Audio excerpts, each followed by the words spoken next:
Well, we have a severe weather setup later in the week, and we're also dealing with some flooding right now as we see this upper low continuing to spin across the southeast U.S. We're bringing in just a ton of moisture, and you've got this upslope flow here too along the Blue Ridge Mountains from Virginia down into North Carolina. Flood watch is up for a good part of Virginia, also into North Carolina today. You can see these flood watches here extending all the way down into North Carolina, up into parts of northern Virginia, and even into Maryland, and then down here into parts of Alabama and South Florida, we've got flood watches. Red flag advisories going here into the northern plains where it is absolutely hot, and a lot of wind across the southwest, and red flag warnings as well here into parts of Arizona and into New Mexico.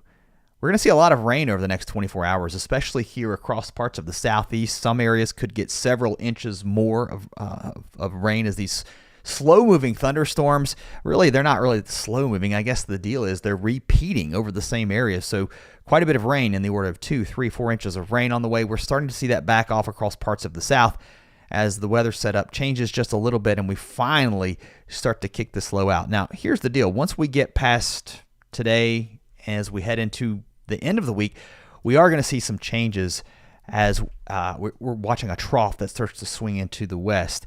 Now, as this moves east, a couple of things are going to happen. This upper level energy is going to kick out into the plains. We're also going to see a cold front start to drag to the east as well. And this is going to be a classic setup for severe weather as this trough ejects out of the Rockies into the plains. And that's going to be, again, a classic setup for severe weather, not just for the plains, but also maybe for the upper Midwest and parts of the Ohio Valley as we move into Thursday, maybe even into Friday. And we could be looking at damaging winds, hail, maybe even tornadoes. Storm Prediction Center already eyeing this time frame. This would be your outlook for Wednesday, but look what's happening when you look at the extended outlook for Thursday. This would be day 4, now extending from Wisconsin over into Michigan as far south as Tennessee and Kentucky. And day 5, kind of repeating across parts of southern parts of Indiana, Illinois. I don't know if it gets up into Indiana, but definitely across West Tennessee, Kentucky, Missouri, and Arkansas. And your day 6 and day 7 outlook a little bit too low. So we're going to talk a little bit about that today. Let's look at where we are right now. Low pressure stacked vertically aloft starts to lift out as we move into Tuesday and Wednesday, but more showers from the mid-Atlantic into the northeast. Hot still across the plains all the way up to the Canadian border, and then we're still cold across the west. Here comes our severe weather maker, I think, as we head into Thursday and Friday. As this low spins to the east, cold front gets drug further to the east, and then another repeating round of storms possible on Friday with that severe risk across Kentucky, also Arkansas, Missouri. Still several days out on that.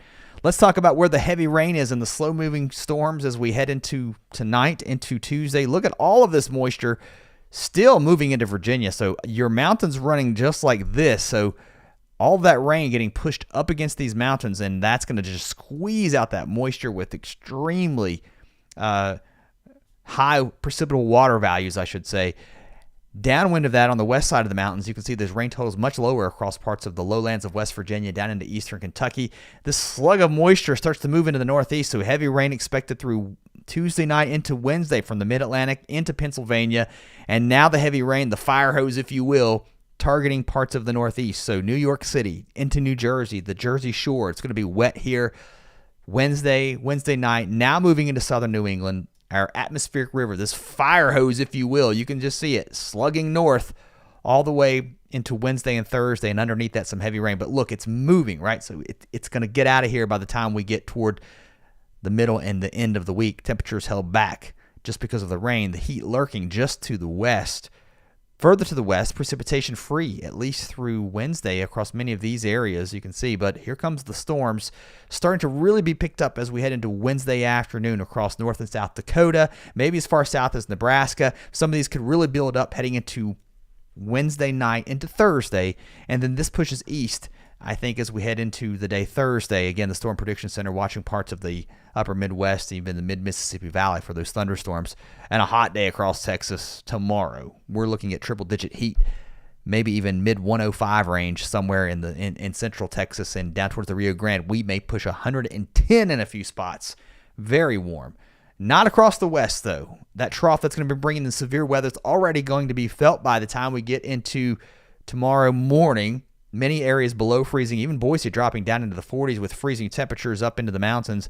High temperatures into the afternoon Tuesday, not very warm. I don't know that we crack 60 towards Boise. Up into the mountains, definitely cold. Even Salt Lake City, barely struggling to get to 50 at best, with some snow flying, especially into the higher elevations. As this cold air aloft moves through, it's going to be unstable, especially with a strong May sun. So with that lift and that sunshine that you could get some strong snow showers heading into the afternoon Tuesday. Into Wednesday, that moves into Colorado, Wyoming, and then another piece of energy diving into parts of Montana. That could enhance the snow and rain shower activity here Wednesday night into Thursday. And then we do quiet down some across the west, although another trough looks like it's trying to move in by the time we move into Sunday. So pretty active. Once we get past this system, a bit of a break, and then more action as this strong May weather pattern continues. So there you go.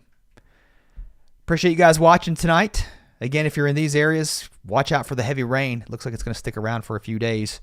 Finally, it starts to kick out, though, over the next 24 hours. So make sure you head over to weather.gov. Make sure you're not under any watches or warnings. We're primed here for flooding. All right. Have a great night. See you next time.